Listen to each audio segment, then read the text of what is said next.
The slap of the belt against my skin echoed in the small, overcrowded sitting room. Pa-wa-wea. It wasn't just the sound. It was the heat, the sting, the humiliation. Sola's friends, grown men in their late 30s and 40s, roared with laughter like they were watching a comedy skit. The air smelled of beer and roasted suya, their greasy fingers pointing at me, their mouths wide open in amusement. "Ah, Sola, you day try one of them Femi shouted. "Your wife no fit talk again. You don show him say you be man." Another one, Kunnel, slapped Sola's back and chuckled. "Omo you get hando. You for enter Nollywood."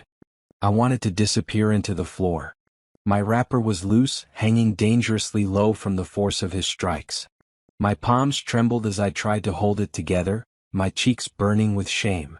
I could feel the salt of my tears mixing with the sweat on my face. It wasn't even about the pain, though the pain was sharp and biting. It was about the look on their faces, the satisfaction, the mockery. The way Sola grinned like a king who had just conquered a village. "This one no be flogging," he said, flexing the belt like it was a toy. "Next time she go remember who be man for this house." My lips quivered. "Sola, please." That only made them laugh harder. I should have left right then. I should have walked out with my dignity. But in that moment, standing in front of those men with every muscle in my body burning, I wasn't thinking about leaving. I was thinking about revenge. But before I tell you how I got my revenge, and how those men learned the kind of woman they were mocking, I have to take you back to where it started. Sola wasn't always this man. When we first met 5 years ago in a small office in Ikeja, he was the kind of man who held the door for me and called every morning just to ask if I had eaten. He wasn't rich, but he was hard-working. He sold electronics, TVs, speakers, second-hand laptops, and he always talked about building a better future for us. I was working as a cashier at a supermarket then. Life was simple, but we were happy. Or at least I thought we were. Things started to change the moment his shop picked up. Money came in.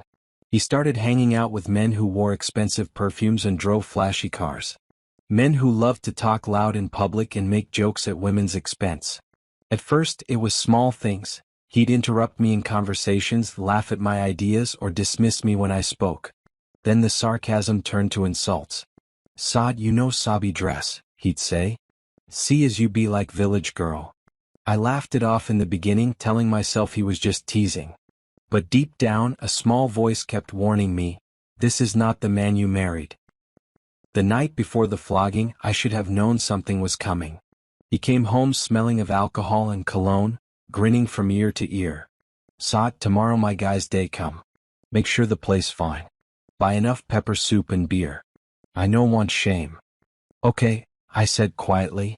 "And wear something nice. Not that your boring wrapper and blouse." I nodded again. I woke up early the next day, cleaned the whole house, cooked like my life depended on it, and even wore the skirt he liked, the one that clung to my hips.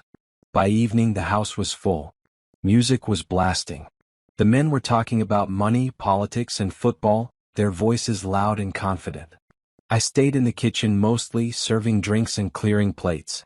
It happened after Kunnel made a joke about how women these days no day respect man again unless you show them who be boss. Sola laughed louder than everyone else. "You day talk true, my brother? Sod na example. Make I show you." Before I knew it, he stood up, pulled off his belt, and called me into the center of the room.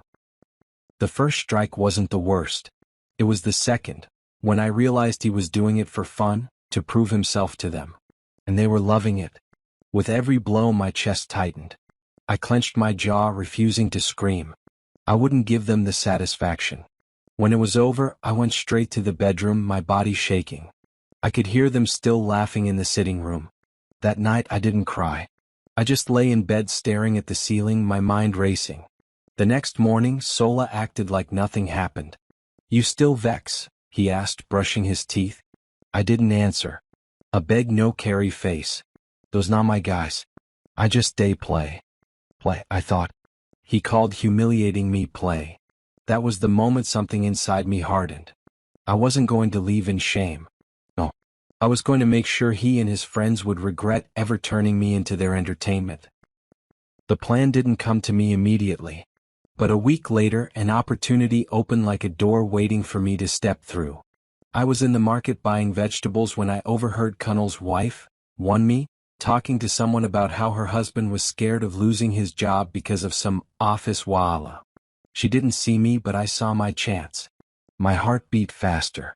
If I could gather the right information about each of those men, I could hit them where it hurt the most.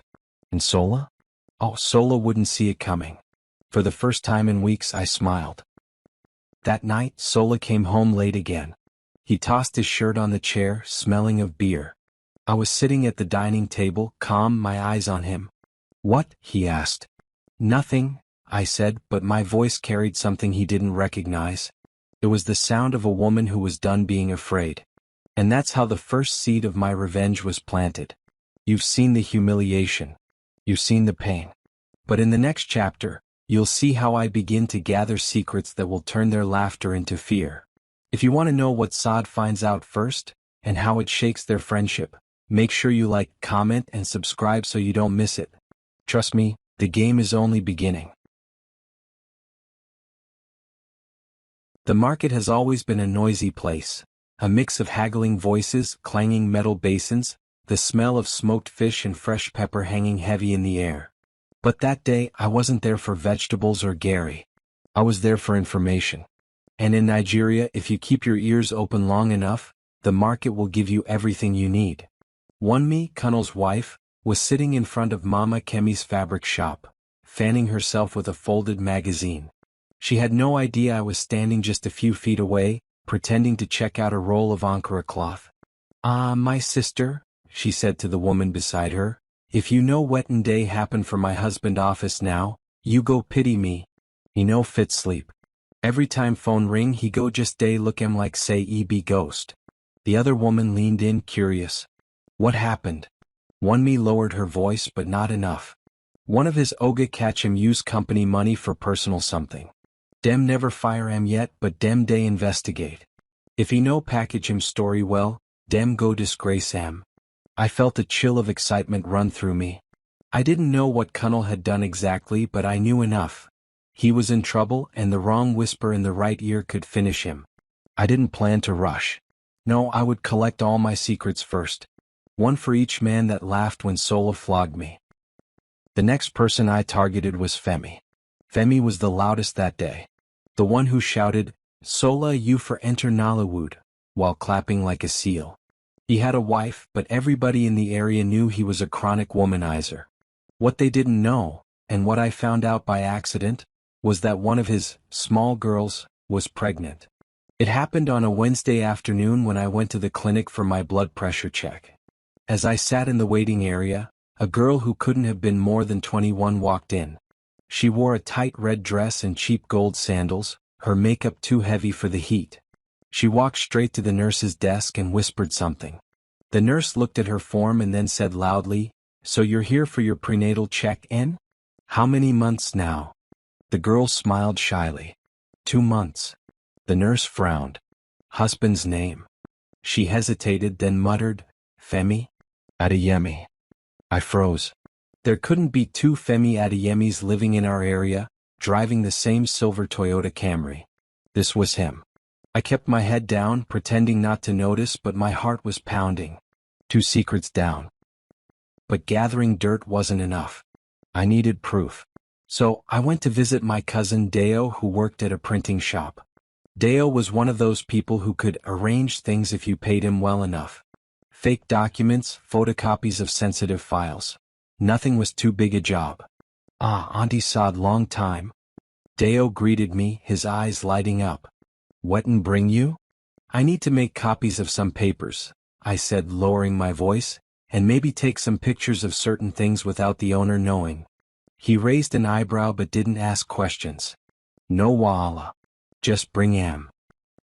Over the next 2 weeks, I became a shadow in my own house. Sola thought I was still sulking, which worked perfectly for me.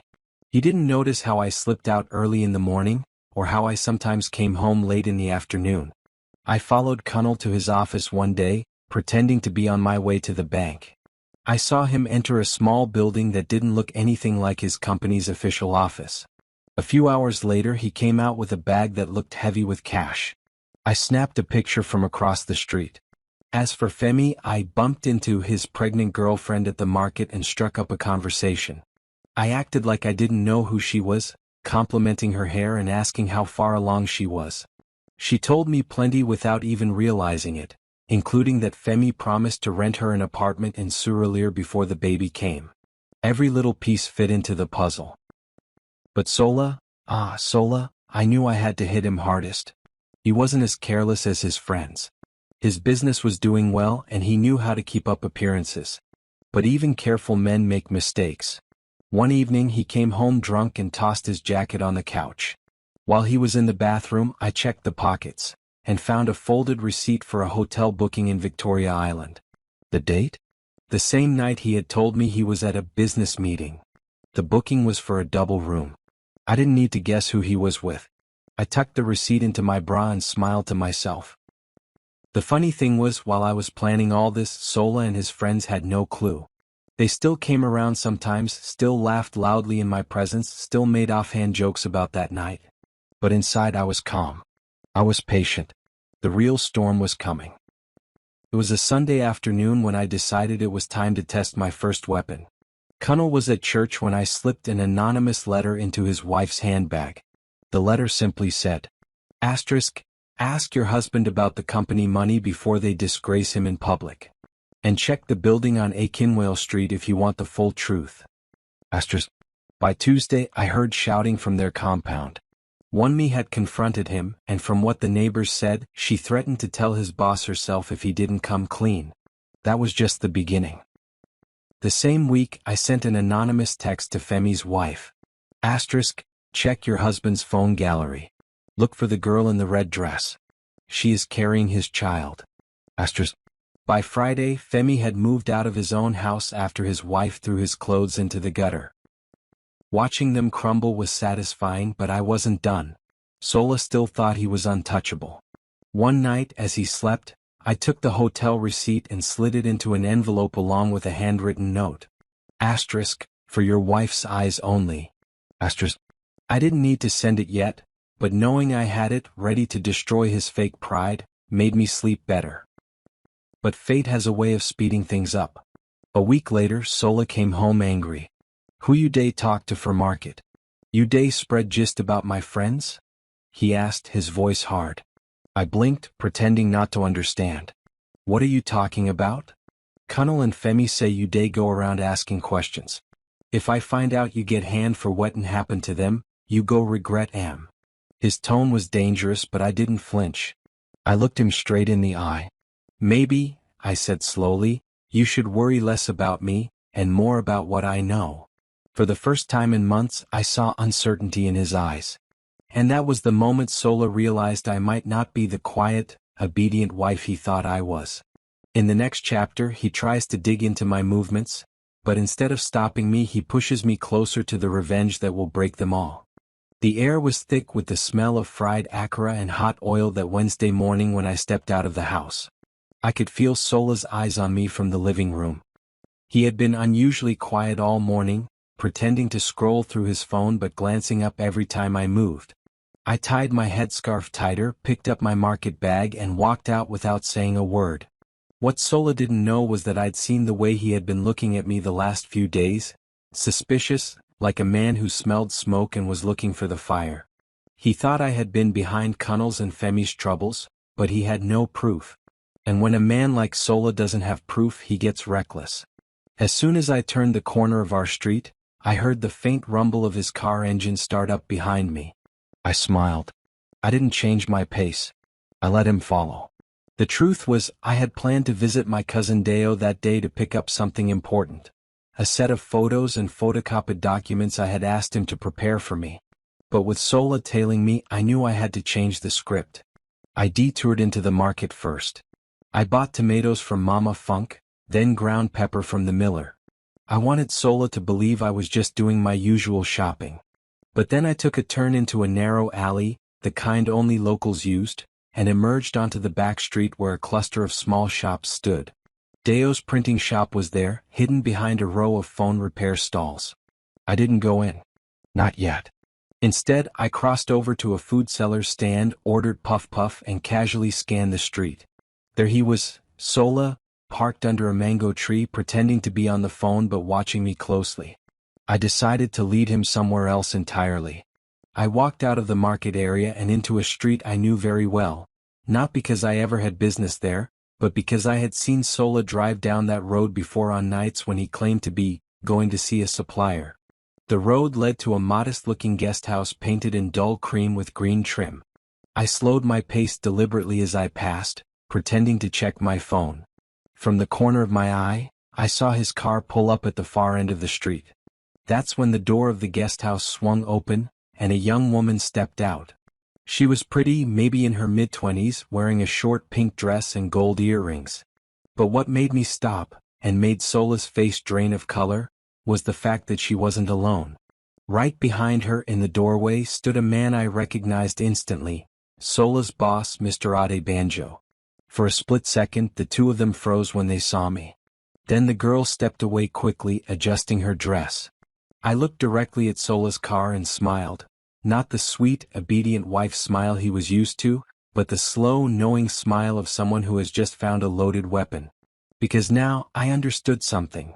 Whatever was going on between Sola's boss and that girl wasn't meant for public eyes.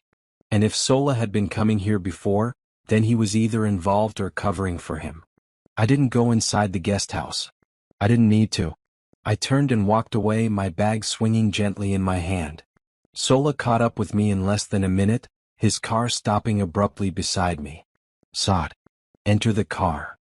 His voice was sharp, urgent. I ignored him and kept walking. I said, "Enter the car." I stopped and looked at him calmly. "What? Afraid someone might see me talking to your friend's friend?" His jaw tightened. "You know Sabi wetin you day talk. Enter this motor before I lose my temper." I leaned in slightly, my voice low enough for only him to hear. "You follow me to catch me, but you just caught yourself. Congratulations." He didn't say another word on the drive home. But I could feel the tension radiating off him, his hands gripping the steering wheel like he was afraid of losing control. I didn't push further. Not yet. The trick with men like Sola is not to use your weapon the moment you get it, it's to let them know you have it and watch them squirm under the weight of their own fear. For the next few days, Sola tried to act normal. But his temper was shorter, and he spent more time on the phone, talking in low tones and walking out of the room whenever I came near. One night, I overheard him on the balcony. "Brothers, I swear I no tell anybody. Now my wife I day control. She no get evidence. Just relax." He paused, then lowered his voice even more. "If anything leak, you know say both of us go fall." I didn't need to hear more. That confirmed it. Whatever was going on between him and his boss was big enough to ruin them both. By the end of the week, I had 3 fully loaded weapons. Cunnell's office fraud. Femi's pregnant mistress. Sola's connection to his boss's secret relationship. And yet, I wasn't ready to pull the trigger. Not yet. I wanted them all in one place when the hammer fell. The opportunity came faster than I expected. Sola told me his friends were coming over on Saturday for another guys' night. He said it casually, like he didn't remember the last time they were all in our living room. But I could see the flicker of hesitation in his eyes. This time, I wasn't going to be the entertainment. This time, I was going to be the show. I spent the next 2 days quietly preparing. I visited Deo again, collected the envelope of photos and printed copies. I stored them in a safe place. I also made a few phone calls, anonymous ones, to people who would have very good reasons to be at my house that night. When Saturday came, I cooked and set the table just like before. I greeted the men politely, served them drinks, and stayed mostly in the kitchen, just within earshot. They laughed and joked as usual, but there was an edge to it now. Cunnell's smile was tight, Femi kept checking his phone, and Sola kept glancing toward the door like he was expecting trouble. The trouble arrived right on time. First it was a knock. Then a louder bang. And before anyone could react, the front door swung open, and in walked 2 people who didn't belong. The first was Wunmi, Cunnell's wife, holding a folder in her hand. The second was Femi's wife, her eyes blazing like fire. All 3 men shot up from their seats, panic flashing across their faces. I stood in the doorway to the kitchen, my arms folded, watching. You, Wonmi said, pointing at Kunnel, have been lying to me for months. And I have the proof. She slammed the folder on the table. Femi's wife turned on him. You think I wouldn't find out about your little girlfriend? She's carrying your child. The room erupted. And Sola? He just stared at me, realization dawning in his eyes. The shouting in my living room was loud enough to wake the dead. Wonmi's voice cut through the air like a machete. Kunnel, do you think I'm stupid? I know about the company money. Femi's wife wasn't far behind. Pregnant? She's pregnant, and you're out here drinking beer like nothing happened. The men were talking over each other, trying to calm the situation, but the truth had already burst out of the bag, and it wasn't going back in. I stayed in the kitchen doorway, leaning against the wall, arms crossed. I hadn't said a word. I didn't have to. My silence was louder than their shouting. But then, something happened that made my pulse quicken. A new voice joined the chaos. Deep, commanding, and dangerous. What's going on here? We all turned toward the door. And there he was, Mr. Adebanjo, Sola's boss. I didn't invite him. But I had made sure he would hear about this gathering. A little bird from the guesthouse reception owed me a favor. She'd called him earlier, pretending to have overheard something about people discussing his name at Sola's house. And he had taken the bait. Now he stood there in his crisp white agbada, gold wristwatch gleaming under the light, eyes scanning the room like a general inspecting a battlefield. Sola's face went pale. Oga, what are you doing here? Mr. Adebanjo didn't answer. His eyes moved to me, then back to Sola. I should be asking you the same question. The room went quiet, except for the sound of the ceiling fan clicking as it rotated. I took a step forward, my gaze locked on Sola. Maybe you should tell your boss why Kunnel's wife is here. And Femi's wife too. Since we're sharing tonight. Sola swallowed hard. Sod, don't start. But it was too late. I pulled the hotel receipt from my pocket and placed it on the table, right in front of Mr. Adebanjo. Recognize this? He froze for half a second, just long enough for me to know I had him. Sola's head snapped toward me. What are you doing? I tilted my head slightly. Asking questions. Mr. Adebanjo picked up the receipt, his fingers tightening around it. Where did you get this? From Sola's jacket, I said simply. The night he told me he was at a business meeting. The silence after that was sharp enough to cut glass. Sola opened his mouth, but his boss raised a hand to silence him. Sola, you brought this to my house? You. After everything I've done for you? My husband looked like he was about to melt into the floor. Oga, I can explain. No need, Adebanjo said, his voice cold. Because if this thing comes out, I won't be the only one finished. You think your job will save you? Or your little friends here? The air had shifted. This wasn't just about me anymore. This was about power, and Sola no longer had any. I smiled faintly. Oh, don't worry, sir. I have no intention of telling anyone. As long as no one ever humiliates me in this house again. The message was clear. And judging by the way Sola's shoulders sagged, he understood. But Adebanjo wasn't done. He turned to Sola, his tone like iron. From today you stay out of my business. You hear me? You're too careless. One more slip and I'll throw you to the wolves myself. Kunnel shifted uncomfortably. Femi cleared his throat. The entire room smelled of fear now, not beer. Adebanjo gave me one last look before leaving. That look told me two things. He knew I had him in my pocket now. He wouldn't forgive Sola for letting me see what I'd seen. The door closed behind him and the room was silent again. Sola didn't shout. He didn't even look at me. He just sat down, his head in his hands. Kunnel and Femi avoided my gaze, muttering excuses to leave. Within minutes, the room was empty except for me and Sola. I walked over to the table, collected the empty beer bottles and said quietly, "Next time you raise your hand to me, remember tonight." I could feel his eyes on me, but I didn't turn around. That night he didn't sleep in the bedroom. He stayed in the living room, staring into space like a man trying to solve a puzzle with missing pieces. But I knew what he was really thinking. How had his obedient wife turned the tables so completely? The answer was simple. I'd stopped playing defense. The next morning, I heard him on the phone again. "Brothers, I need to talk to you." "No, not here. Somewhere quiet. We need to fix this before she ruins everything." I smiled to myself. He still thought he could fix me. But he didn't know that I was already planning the final act, the one that would make him regret ever touching me in front of his friends. And that's how the balance of power shifted in my own living room. The man who once used me as a joke now had to watch his every step. If you're following this story, drop a comment below and tell me where you're watching from. Lagos, Abuja, Accra, London, New York, anywhere in the world. I love seeing where my family of viewers is tuning in from. Don't forget to like this video, share it with someone who needs to hear it, and subscribe so you don't miss coming chapter, where Sola tries to trap me, and ends up walking straight into a trap of his own. Sola had been quiet for days, and with men like him, silence is never a sign of peace. It's a sign they're planning something. I saw the way he was watching me, pretending to be relaxed while his mind was running laps.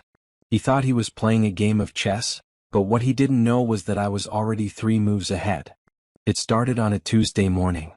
I was sweeping the front veranda when his phone rang. He glanced at me, then stepped into the bedroom to answer it. He didn't close the door all the way. "Brother's ego happened this weekend," I heard him say in a low voice. "She no go suspect anything. Now for that her church program she day go." He paused. "Yes, now, you and Femi go just show. We go make him quick. Nobody go know." I stopped sweeping. My mind began connecting dots quickly. If Kunal and Femi were involved, then whatever they were planning wasn't innocent. And if it was set for the weekend when I'd be at church, then they were aiming for when I was away from the house. That night, I pretended not to have overheard anything. In fact, I went out of my way to act soft and normal again. I made his favorite jollof rice, rubbed his shoulders when he got back from work, and even laughed at one of his tired jokes. Let him think I was letting my guard down. By Friday, I had figured out what they were after. I caught Sola in the storeroom, checking a small metal box where we kept documents and a bit of emergency cash. Inside that box was the land receipt for my father's property, the only thing of real value I owned before marriage. Sola had always wanted to merge it into his name, but I had refused. Now I knew. The plan wasn't just to humiliate me again, they wanted to take something that would tie me to them permanently. Friday night, while Sola snored on the couch, I quietly moved the land receipt and other important papers to my cousin Deo's house. I replaced them in the metal box with neatly folded stacks of plain paper that I had cut to the same size. If they opened that box thinking they'd hit the jackpot, they'd get a very different surprise. But I didn't stop there. I called a friend from church, Sister Ruth, who worked as a volunteer with a local women's rights group. "Ruth, I need your help," I said quietly. "If I give you a time and place, can you bring some people, with cameras?" Her voice sharpened. "Saad, are you in trouble?" "Not yet," I replied, "but Sola is about to be." Saturday morning came. I dressed for my church program, made sure my bag was packed with my Bible and headscarf, and kissed Sola lightly on the cheek before leaving. "Don't wait up," I said sweetly. He grunted and pretended to be uninterested. But I saw the faint smirk on his face. I didn't go to church. Instead, I met Ruth and 2 other women in a small shop across the street from my house. From there we could see the gate clearly. We didn't wait long. At exactly 1:17 p.m., Kunal and Femi arrived. Sola came out to meet them, looking around like a thief in daylight. They carried a small black bag and walked straight into the house. Ruth whispered, "You sure you want to wait?" I nodded. Let them finish digging their own grave first. 30 minutes later, the 3 of them came back outside, sweaty and smiling, the black bag now looking stuffed. That was our cue. We crossed the street just as they were about to enter Sola's car. "Going somewhere?" I asked. They froze. Kunal's eyes darted to Femi's. Femi stammered, "Saad, I thought you were at church." I finished for him. "Oh, don't worry. I had a change of plans." I gestured to Ruth, who raised her phone and began recording. Sola's smile vanished. "Turn that thing off," he barked. Ruth didn't move. "What? You shy now? After everything you've been doing?" I walked up to the car and pulled the black bag from Kunal's hands. It wasn't locked. I unzipped it slowly. Inside was the metal box from our storeroom. I opened it in front of them. The look on their faces when they saw nothing but folded plain paper? Priceless. Looking for something? I asked, tilting my head. Sola stepped forward, his voice rising. Saad, stop this nonsense. Oh no, I said, holding the box high so Ruth's camera could catch it. This isn't nonsense. This is evidence. 3 grown men sneaking into my home to steal from me. Connell muttered, we were just entertaining yourselves? I cut in sharply. Like the night you all sat in my living room and laughed while Sola flogged me? There was a beat of silence. I turned to Ruth. Make sure you send this video to me. And to your organization's page. Sola's face was pure panic now. Saad, please. Let's talk inside. I shook my head. No. We'll talk when you understand what it feels like to have your pride stripped in front of others. The best part? I hadn't even released the video yet. But the fear in their eyes told me they knew what would happen if I did. Their businesses, their marriages, their reputations, all hanging by a thread I now controlled. And for the first time since that humiliating night, I felt taller. Stronger. When Ruth and the others left, Sola tried to speak to me. You don't have to do this, he said quietly. We can work things out. I looked at him for a long moment. I'm not here to work things out. I'm here to teach you that some wounds don't heal until justice is served. Then I walked away, leaving him standing in the yard, clutching that useless box of paper like a fool. That night I sat by the window thinking. The trap had worked perfectly, but this was still just the rehearsal. The real performance was coming, and when it did, it wouldn't just be Sola's pride at stake. It would be everything he valued. Desperate men are dangerous. And after what happened with the fake land receipt, Sola was cornered, which meant I knew he was about to do something stupid. The change started small. He began making a lot more phone calls at odd hours. He'd step outside, talk in hushed tones, and come back pretending to be casual. But his eyes, they were restless now. It wasn't the look of a man who was plotting for fun. It was the look of a man whose back was against the wall. One Thursday evening, I heard him on the balcony again. This time, I didn't have to strain my ears. He was pacing and too angry to keep his voice down. I no care what it go cost, Connell. We must find Am. The video. That woman day mad. She post Am, my life finish. I day tell you, Connell, finish? There was a pause. Then his voice dropped. Okay, do Am? But make sure she no see it coming. This time we no go miss. I didn't know what do Am meant yet, but I knew it wasn't going to be good for me. That night, I locked my bedroom door for the first time in years. Sola knocked once. Why you lock door? You day fear me? No, I said calmly, I just want my peace tonight. I could hear him standing there, breathing, before he finally walked away. The next day I went straight to see my cousin Deo. Deo, I said, sitting in his small printing shop, I think Sola is planning to come for the video. And if he can't get it, he might try to make me disappear. Deo's eyes widened. Disappear, Ko? Saad, you sure? I nodded. I need you to back up every single thing we have. The receipts, the photos, the video, make copies. Hide them somewhere nobody will ever find unless I say so. Deo leaned forward. Consider it done. But Saad, you know fit keep dodging him forever. At some point you go need to strike. I know, I said, a small smile tugging at my lips. And I think I know when. Saturday evening was when things boiled over. I was in the kitchen washing plates when I heard the front door open and close quietly. Too quietly. When I peeked into the hallway, I saw Connell and Femi standing there, trying to act like they were just visiting. But the way Connell's eyes darted toward the bedroom told me they weren't here for small talk. Sola came in right behind them, forcing a smile.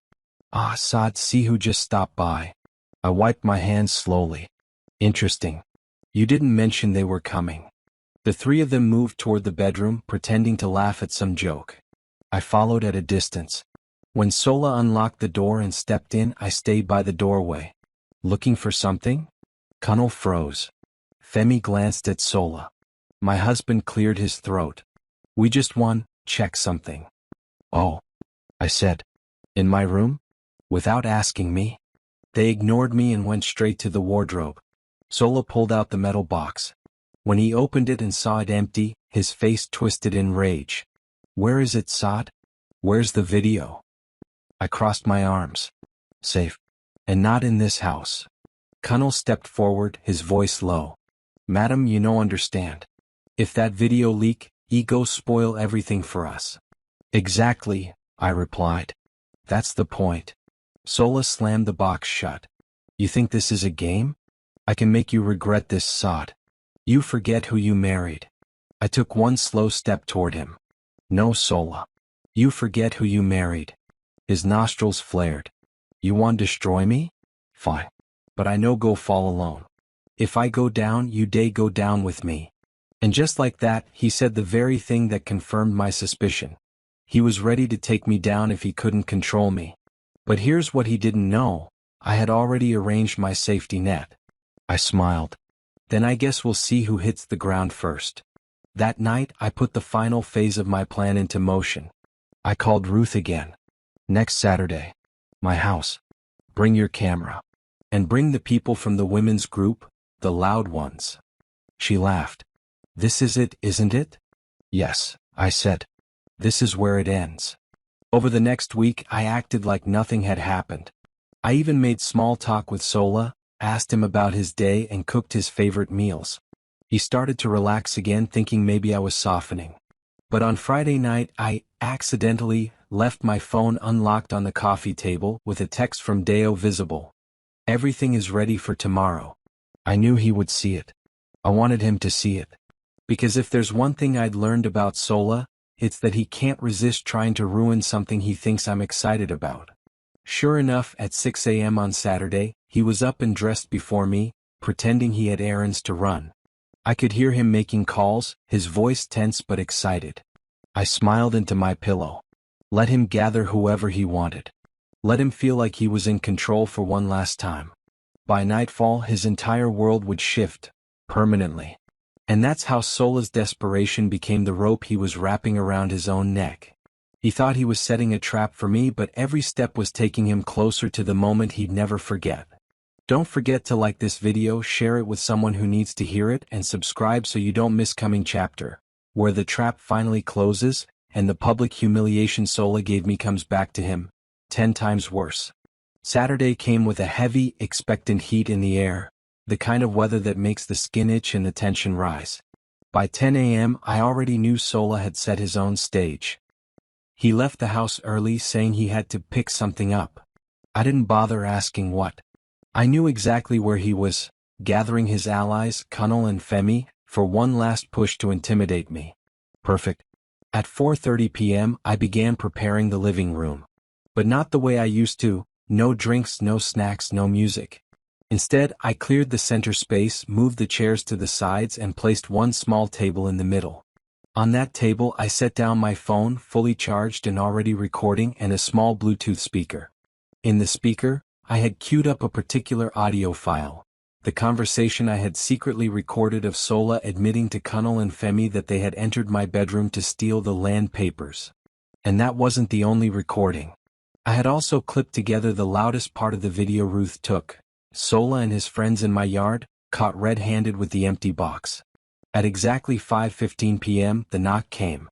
I opened the door to see Sola standing there in a crisp white caftan, trying too hard to look calm. Cunnell and Femi flanked him, each carrying that air of false confidence. "Evening," I said politely, stepping aside. Sola smirked. "Evening. We need to talk." "Of course," I said, my voice sweet. "Come in." They stepped inside and froze. "Why the place empty like this?" Cunnell asked, looking around. I smiled. "Because tonight you're the ones performing." Before they could react, there was another knock on the door. I opened it to let in Ruth and 4 other women from the women's rights group. Behind them came 2 journalists from a local radio station. Sola's smirk slipped. "What's all this?" "Community awareness," I said, closing the door. "You're going to help teach people about domestic violence, humiliation, and theft, using your own example." Cunnell took a step forward, his voice sharp. "Sod, stop this nonsense before it turns to something else." I tilted my head. It already is something else. Then I pressed play on the Bluetooth speaker. The room filled with their own voices. Sola, she no go suspect anything. Nah for that her church program she day go. Femi, once we take the papers she go calm down. Cunnel, and if she shout we go scatter her face small. The women in the room gasped. The journalists exchanged glances and began scribbling notes.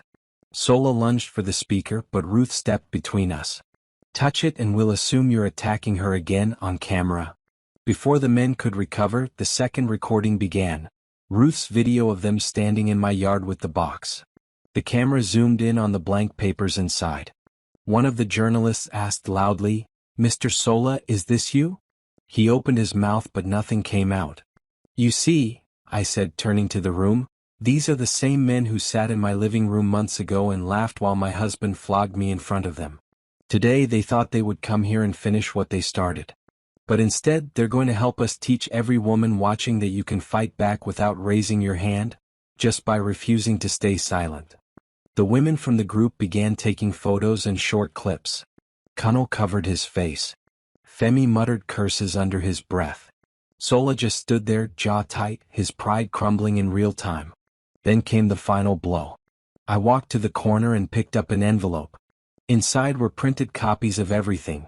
The hotel receipt linking Sola to his boss's secret, Cunnel's office fraud photos, and the details of Femi's pregnant mistress. I handed one copy to each journalist. "Do with it what you will," I said. "I'm done protecting people who destroy others for sport." Sola's voice finally cracked. "Sot, please. Not like this." I looked at him for a long moment. Exactly like this. It was over in less than 20 minutes. The journalists left first, already talking about the story they would run on Monday. The women followed, clapping me on the back and telling me I had done the right thing. That left me alone with Sola and his friends. Cunnel shook his head. "You don't spoil everything." I smiled faintly. "No. I just stopped letting you spoil me." Sola didn't say another word as they left. When the door closed, the silence in the house was heavy but different this time. Not oppressive, victorious. I knew this wasn't the end. Men like Sola don't forgive and they don't forget. But neither do women like me. And now, I had the whole community watching. If he tried to touch me again, it wouldn't just be my fight, it would be everyone's. And that's how Sola's pride was shattered in the same living room where he once humiliated me. The difference this time? I was standing tall and he was the one shrinking. If you're watching right now, drop a comment telling me where you're tuning in from. Lagos, Abuja, Accra, Nairobi, Johannesburg, London, Toronto, anywhere in the world. I love seeing our family of viewers connect. Don't forget to like this video, share it so more women can see this story, and subscribe so you don't miss coming chapter, where Sola tries to retaliate in the most unexpected way, and ends up facing a consequence he never thought possible. The Monday after the night of humiliation, as I now called it in my head, was strangely quiet.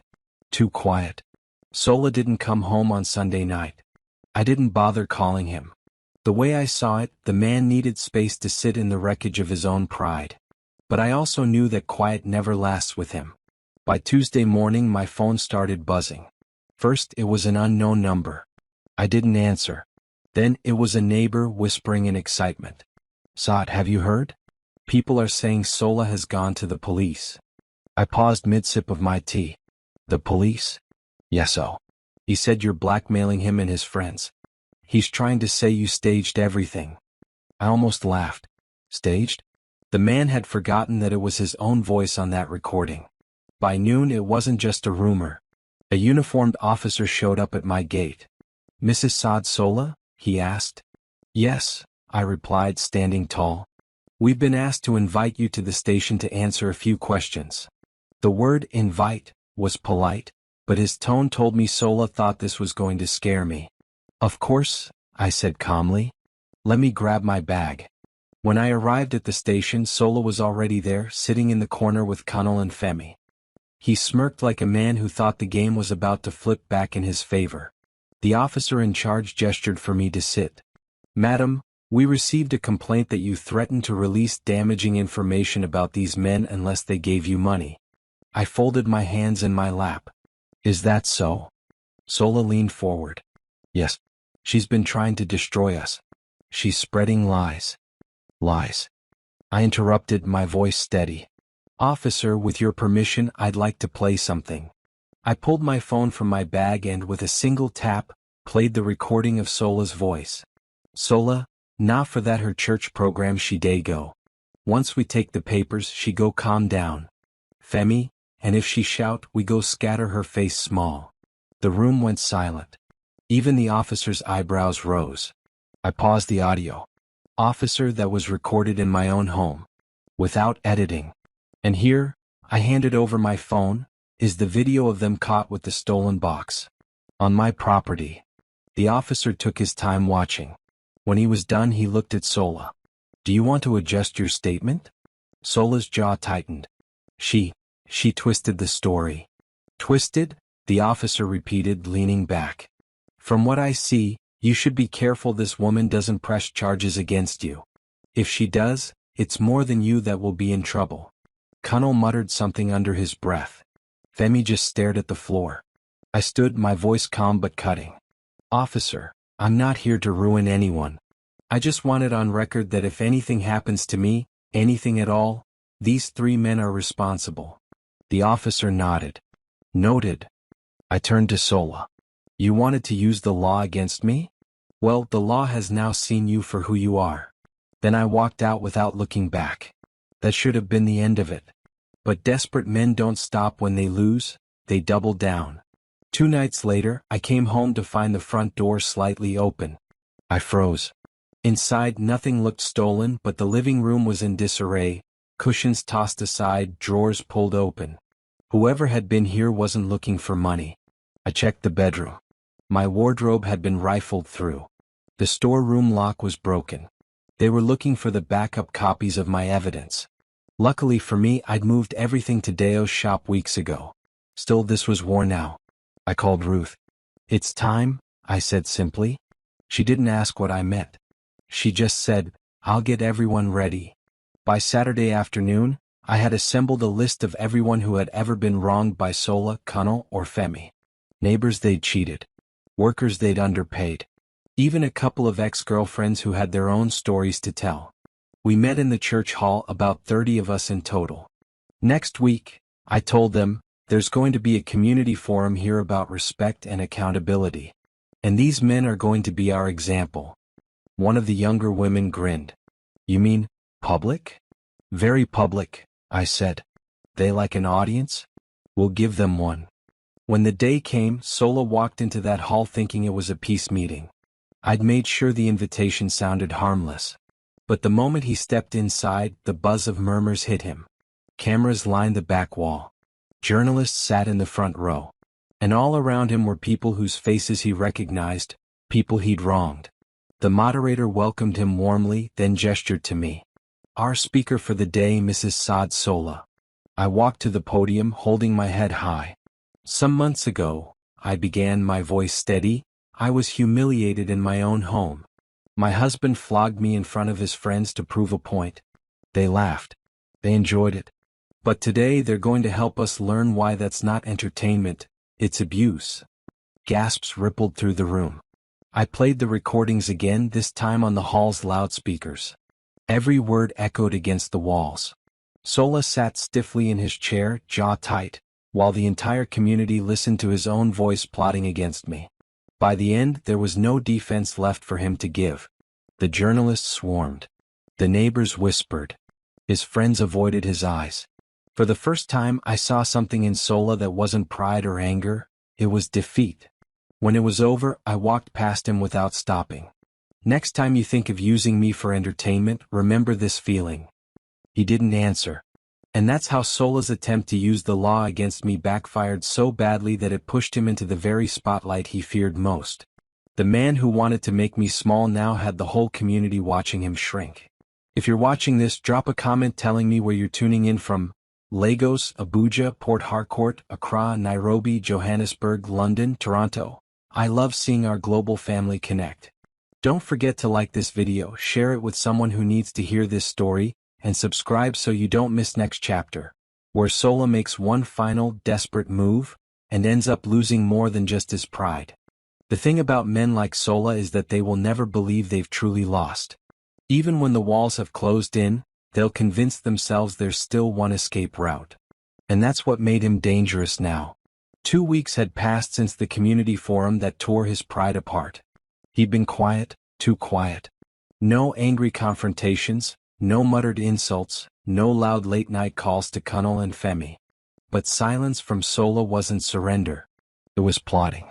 The first sign came on a Wednesday afternoon. I was in the kitchen peeling yam when I overheard a neighbor, Mama Risi, talking to someone at the gate. "Yes, I've seen her," Mama Risi said. "She's inside. You people should handle it well." Curious, I peeked through the curtain, and my heart skipped. Standing there were two men I didn't recognize, dressed in plain clothes but with the posture of people who were either police or pretending to be. One of them held a manila envelope. I stepped outside. "Good afternoon. Can I help you?" "Mrs. Saad Sola?" one of them asked. "Yes. We have a notice for you." He handed me the envelope. Inside was a court summons. Sola had filed a suit, accusing me of defamation, harassment, and emotional distress. The audacity almost made me laugh.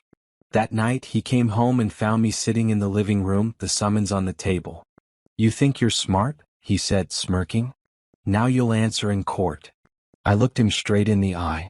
"And you think the court will believe you?" He shrugged. "I have money. I have people. You just have that loud mouth." I didn't reply. Because what he didn't know was that I had been waiting for him to take this step. The next morning I called Ruth. "He's taken it to court," I said. She whistled softly. "He really wants to go down that road?" "Yes. And I'm going to make sure the road ends in a cliff." Over the next week, I worked with Ruth's NGO and a pro bono lawyer they knew. We didn't just prepare a defense, we prepared a counterattack. We compiled every recording, every photo, every testimony from neighbors, even statements from women he had mistreated in the past. Cunnel's and Femi's misdeeds were documented too, because I knew Sola would try to call them as witnesses. When they saw their own names in legal paperwork, they'd run from him faster than ants from hot water. Court day arrived. Sola walked in wearing a fine suit, looking like a man confident of victory. Behind him, Cunnel and Femi sat stiffly, avoiding my eyes. My lawyer whispered, "Just stay calm. Let him speak first." The judge, a stern woman with sharp glasses, called the case. Sola's lawyer stood and painted a dramatic picture of a wife gone rogue, one who had spread malicious lies and embarrassed respectable men in the community. When he was done, my lawyer stood. "With the court's permission," she said, "we will now play Exhibit A." The courtroom fell silent as the recording of Sola's own voice filled the air. "Sola, now for that her church program she day go. Once we take the papers she go calm down. Femi, and if she shout we go scatter her face small." The judge's eyebrow arched. Then came the video of them caught in my yard with the box of blank papers. Then photos of my bruised arms from the night he flogged me. Then sworn statements from 3 neighbors who had seen it happen. By the time my lawyer finished, Sola's confident posture had melted. The judge turned to him. "Do you have anything to say?"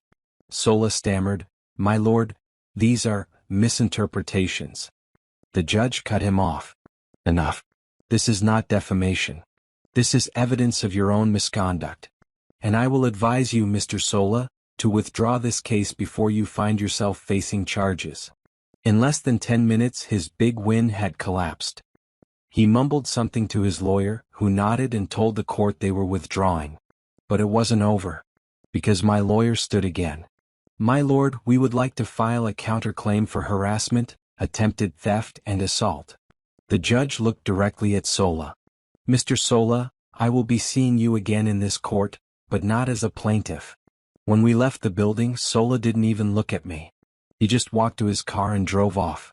Later that night, I heard from a friend that his boss, Mr. Adebanjo, had called him in and suspended him, pending legal clarity. It hit me then, this wasn't just about winning the case. Sola had now lost the one thing he thought no one could take from him: his job. When he finally came home, he stood in the doorway for a long time before speaking. "You think you've won ABI?" I didn't even glance up from my book. No, Sola. I know I have. And that's how Sola's last gamble, taking me to court, ended up costing him the very job he thought was untouchable. The man who once mocked me in front of his friends now had to face unemployment and shame in front of the entire community. By the time the court date for my counterclaim was set, Sola was a shadow of the man who used to swagger through our front door. The once proud husband who strutted around with friends, beer bottles in hand, now sat at home most days, scrolling endlessly on his phone, waiting for calls that never came. His job suspension had turned into a quiet termination. Nobody wanted to be publicly tied to the man whose voice had been played in open court plotting theft and violence. But here's the thing about Sola. Even when stripped of everything, he still clung to one thing: the house. He loved telling people, no matter what, this is still my house. And that, I decided, was going to be the final piece I would take from him. The plan came together slowly. First, I visited my cousin Deo. Remember my father's land papers? I asked. He nodded. Of course. They're still safe. I need you to help me transfer it. Quietly. And not to Sola's name. Deo grinned. Say no more. Next, I went to see my lawyer. This house, I said, was bought partly with my savings before marriage. And I have receipts to prove it. She smiled. Then you're in luck. Under the law, you can make a claim for your share, and if we tie it to the harassment and assault charges, you can push for settlement in property instead of cash. Exactly what I wanted. The court day for my counterclaim came faster than I expected. The room was packed again, neighbors, reporters, even a few curious strangers. My lawyer presented the case calmly. The public flogging. The plot to steal my property. The unlawful entry into my home. The evidence of emotional and physical abuse. By the time she was done, Sola's lawyer looked like he wanted to melt into the floor. When it was Sola's turn, all he could do was deny, deny, deny. But the judge wasn't having it. Mr. Sola, she said, your pattern of behavior is clear. This court finds in favor of the plaintiff, Mrs. Saad Sola, and awards her 60% ownership of the marital property, with immediate right to reside there exclusively. The gasp from the room was almost as satisfying as the look on Sola's face. I didn't rub it in, not yet. It wasn't until the following week, when he came to the house with a friend to collect some belongings, that I gave him the final twist. He stood in the living room, his eyes scanning the space like he was trying to memorize it. So this is it, he said bitterly. I handed him an envelope. What's this? He asked. Your new address, I said simply. It's the flat you can afford now based on your current income. The landlord is expecting you. He laughed, a hollow, humorless sound. You think you've destroyed me? I met his gaze evenly. No, Sola. I think you destroyed yourself. I just made sure you couldn't drag me down with you. Word spread quickly in the neighborhood. Some people called me brave. Others said I'd gone too far. But I slept well for the first time in months, knowing I had turned the same stage he once used to humiliate me into the place of his downfall. And the best part? Kunal and Femi, the men who laughed the loudest that night, no longer spoke to him. They had distanced themselves, afraid of getting caught in whatever storm would follow him next. One evening, weeks later, I was walking home from the market when I saw Sola standing outside a bar, alone. His shirt was wrinkled, his shoes dusty. He looked up, saw me, and for a second I thought he might say something. But he didn't. He just looked away. And that's when it hit me, this wasn't just about revenge anymore. It was about reclaiming the part of me that had been shrinking every time I stayed silent. I didn't get back my old life, I got something better. Freedom, my father's land secure in my name, and a home where I no longer had to brace myself for the sound of a belt in the air. I had turned his laughter into my stepping stone. And that's how it ended, not with me shouting, not with me throwing punches, but with me walking away, my head high, while he carried the weight of his own actions for life. If this story touched you, drop a comment telling me where you're watching from. Lagos, Abuja, Accra, Nairobi, Johannesburg, London, Toronto, anywhere in the world. I love hearing from every corner of this global family. Don't forget to like this video, share it so someone who needs strength can hear it, and subscribe because every story we tell here reminds us, You can take back your voice no matter how long it's been silenced.